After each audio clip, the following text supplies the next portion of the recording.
मेरा नाम मीनाक्षी है। मैं यूपी के एक छोटे से शहर की रहने वाली हूँ। 12वीं की पढ़ाई पूरी करने के बाद मेरे माता-पिता ने मुझे आगे की पढ़ाई के लिए मनाली के एक कॉलेज में दाखिला दिला दिया। उसी कॉलेज के हॉस्टल में मेरे रहने की व्यवस्था करा दी। मैं पहली बार मनाली आई थी। यह बहुत सुंदर और शांति वाली जगह है। चारों तरफ ऊंचे-ऊंचे पहाड़ और हरियाली है। मुझे कॉलेज के हॉस्टल में रहने के लिए कमरा मिल गया। उस कमरे में एक लड़की पहले से रह रही थी। वो भी मेरी तरह वहाँ नई थी। उसका नाम मोना था। जल्द ही वो मेरी सहेली बन गई। कॉलेज बहुत बड़ा था। वहाँ कई कमरे थे।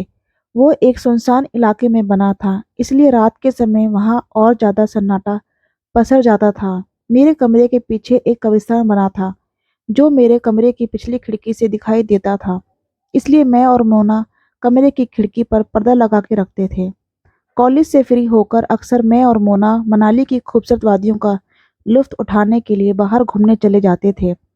हमारे कॉलेज में बहुत ज़्यादा सख्ती थी। कॉलेज के अंदर कई सारे नियम बने हुए थे। रात को 8 बजे के बाद हॉस्टल में आना जाना मना था। इसलिए हम जब भी कॉलेज से बाहर घूमने जाते थे तो समय से वापस आ जाते थे। दिसंबर का महीना था। कड़ाके की सर्दी पड़ रही थी।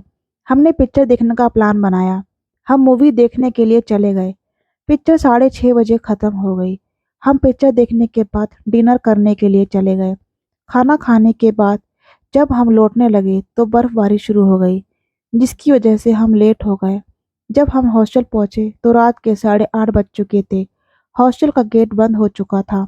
अगर हम चौकीदार से गेट खोलने के लिए कहते तो वो हमारी शिकायत प्रिंसिपल से कर देता, क्योंकि नियम के हिसाब से 8 बजे के बाद हॉस्टल में आना जाना मना था। हमें समझ नहीं आ रहा था कि क्या करें। धीरे धीरे समय बढ़ने लगा और हम हॉस्टल के बाहर खड़े हुए थे। रात के 9 बज चुके थे। कोहरा बढ़ने लगा था। हम ठंड से ठिठुर रहे थे। हमें जल्द ही कोई फैसला लेना था। तभी मोना के दिमाग में एक सुझाव आया। उसने कहा कि हम अपने कमरे की पिछली खिड़की से कमरे में एंट्री कर सकते हैं, क्योंकि हमारा कमरा ग्राउंड फ्लोर पर है, इसलिए हमें ज़्यादा दिक्कत नहीं होगी। मैंने उसे कहा, मगर वहां तक जाने के लिए हमें कब्रिस्तान से होकर जाना होगा। मैं बहुत डर गई। मैंने उसे मना किया, मगर मोना ने कहा, हमारे पास इसके अलावा और कोई रास्ता नहीं है। रात बढ़ती जा रही है और ठंड भी बढ़ रही है। हमें किसी न किसी तरह अपने कमरे तक जाना ही होगा। थोड़ी देर सोचने के बाद मैं राजी हो गई और हम दोनों कॉलेज के पिछले रास्ते कब्रिस्तान की तरफ निकल पड़े। कोहरे के कारण हमें साफ दिखाई नहीं दे रहा था। वो रास्ता बहुत सुनसान था। वहाँ बहुत अंधेरा था। हमने अपने मोबाइल की टॉर्च ऑन कर दी। कब्रिस्तान में कोई भी नहीं था। हम दोनों कब्रिस्तान के गेट से अंदर घुस गए। कब्रिस्तान काफी बड़ा और डरावना था। हम अपने कमरे की पिछली खिड़की की तरफ बढ़ने लगे। हम दोनों डरते डरते आगे बढ़ रहे थे। तभी हमें पीछे से किसी ने आवाज लगाई। हमने पीछे मुड़ के देखा तो हमारी ही उम्र की एक लड़की खड़ी थी। हम दोनों इतनी सुनसान जगह पर उसको देखकर डर गए। वो काफी परेशान दिख रही थी। उसने हमसे कहा कि आप लोग इतनी रात को यहाँ क्या कर रहे हो? तभी मैंने घबराते हुए कहा कि तुम हमारा छोड़ो, अपना बताओ कि तुम कौन हो और इस वीरान जगह में अकेले क्या कर रही हो? उसने कहा, मेरा नाम लीजा है। मैं मनाली की ही रहने वाली हूँ। अपनी एक सहेली की जन्मदिन की पार्टी से घर के लिए लौट रही थी। तभी कुछ गुंडे मेरे पीछे पड़ गए, जिनसे बचने के लिए मैं कब्रिस्तान में छिप गई। काफी देर तक वो गुंडे मुझे ढूंढते रहे और फिर चले गए। उनके जाने के बाद मैं अभी बाहर ही जा रही थी कि तुम लोग मुझे दिखाई दे गए। मैंने गहरी सांस लेते हुए कहा, अच्छा ये बात है। फिर हमने उसे बताया कि हम घूमने के लिए गए थे और जब तक हम लौटे हॉस्टल का गेट बंद हो चुका था, इसलिए हमने अपने कमरे तक जाने के लिए कब्रिस्तान का रास्ता चुना। उस लड़की ने कहा कि उसका मोबाइल भाग-दौड़ में कहीं गिर गया है। उसने अपने घर पर बात करने के लिए हमसे मोबाइल मांगा। मैंने उसे अपना मोबाइल दे दिया। उसने अपने घर पर फ़ोन करके सारी बात बताई। उसके माता-पिता ने कहा कि उन्हें आने में करीब 1 घंटा लग जाएगा, क्योंकि उसका घर वहाँ से दूर था और रास्ते में कोहरा भी था।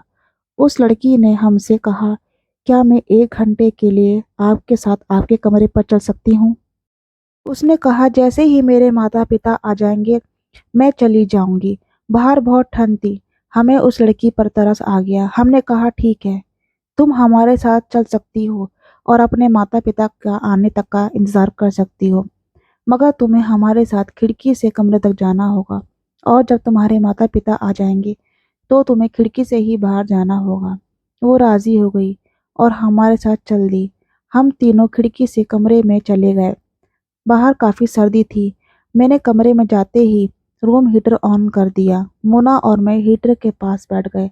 हम दोनों ठंड से कांप रहे थे, मगर लीजा बिल्कुल नॉर्मल थी, जैसे उसे ठंड नहीं लग रही हो। वो जाकर हमारे बिस्तर पर बैठ गई। 1.5 घंटा बीत चुका था, मगर लीजा के मम्मी पापा का अभी तक कोई पता नहीं था। हमने लीजा से कहा, तुम फोन करके पता करो कि वो कहाँ तक पहुंचे हैं। उसने कहा कि रास्ते में कोहरे की वजह से शायद उन्हें देर हो रही है। ड्राइविंग करते समय फ़ोन करना ठीक नहीं होगा, क्योंकि पहाड़ी इलाकों पर एक्सीडेंट का खतरा ज़्यादा होता है। हम उसके माता-पिता के आने का इंतज़ार करते रहे। लीज़ा चुपचाप नीचे सर झुकाए बैठी थी। मैं और मोना हीटर के पास बैठे हुए बातें करने लगे। तभी मेरी नज़र लीज़ा के चेहरे पर पड़ी। मैंने देखा वो सर झुकाए ज़मीन को घूर रही थी और धीरे-धीरे मुस्कुरा रही थी। मैं उसे देखकर हैरत में पड़ गई कि अभी थोड़ी समय पहले इसके साथ इतना कुछ हुआ और ये कितनी परेशान थी, मगर अब मुस्कुरा क्यों रही है। मुझे ये बात हजम नहीं हुई।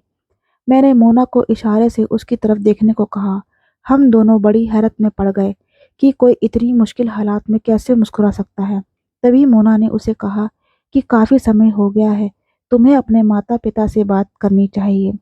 उसने कहा कि जब वो आ जाएंगे तो खुद फ़ोन कर देंगे। वो बहुत बेफ़िक्र लग रही थी, जैसे उसे घर जाने की कोई जल्दी नहीं थी। हम उसके माता पिता का इंतज़ार करने लगे।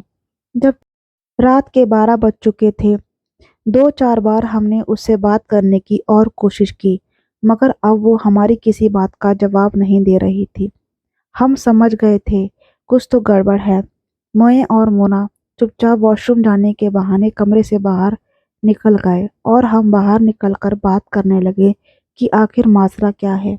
ना तो ये लड़की कुछ बोल रही है, ना इसके माता पिता का कुछ पता है। हमने सोचा कि अब हम उससे सख्ती से बातचीत करेंगे और इसे खिड़की से भगा देंगे। हम इसे साफ मना कर देंगे कि अब हम तुम्हारी कोई मदद नहीं कर सकते। ये सोचकर हम अपने कमरे में गए। तभी हमने देखा लड़की वहाँ नहीं थी। हम एकदम चौंक गए कि वो कहाँ चली गई।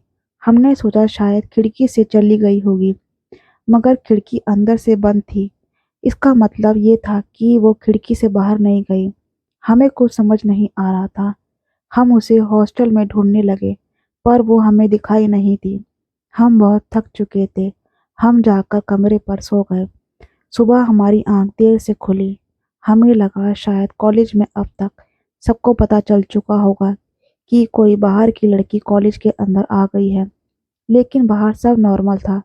खिड़की अभी भी अंदर से बंद थी। इस बात को 2-3 दिन बीत चुके थे। मोना और मैं अभी तक नहीं समझ पाए थे कि उस रात वो लड़की कहाँ गायब हो गई थी। कुछ दिनों बाद हमने देखा हॉस्टल के कैंपस में कुछ पुलिस वाले आए हुए हैं और प्रिंसिपल के रूम में गए हैं। हम दोनों बहुत डर गए। हमें लगा कहीं उस लड़की के साथ कुछ दुर्घटना तो नहीं हो गई, जिसकी तहकीकात करने के लिए वो प्रिंसिपल के पास आए हैं। हम बहुत डर गए थे, कहीं इन सब में हम ना फंस जाएं। कुछ देर बाद पुलिस वापस चली गई। तभी मैं और मोना गेट के चौकीदार के पास गए। हमने उससे बातों ही बातों में पूछा कि पुलिस यहाँ क्यों आई थी। चौकीदार ने बताया कि 1 साल पहले एक लड़की ने कॉलेज में आत्महत्या कर ली थी। अभी तक उसकी आत्महत्या की वजह पता नहीं चली। उसी की पूछताछ के लिए पुलिस यहाँ आती जाती रहती है। ये घटना हमारे कॉलेज में आने से पहले की थी। हम उस आत्महत्या वाली लड़की के बारे में और जानना चाहते थे। हमने वहाँ की सीनियर लड़कियों से इस मामले पर बातचीत की। एक सीनियर लड़की ने बताया कि पिछले साल यहाँ एक लड़की ने सुसाइड कर ली थी, जिसका नाम लीजा था। उसे पीछे वाले कब्रिस्तान में दफना दिया गया था। कब्रिस्तान का नाम सुनकर मैं और मोना घबरा गए। हमने उस लड़की से पूछा, क्या तुम्हारे पास उसकी कोई तस्वीर है? वो कैसी दिखती थी? उसने कहा कि मेरे मोबाइल में एक इवेंट की फ़ोटो है जिसमें लीज़ा भी है। उसने हमें वो तस्वीरें दिखाईं।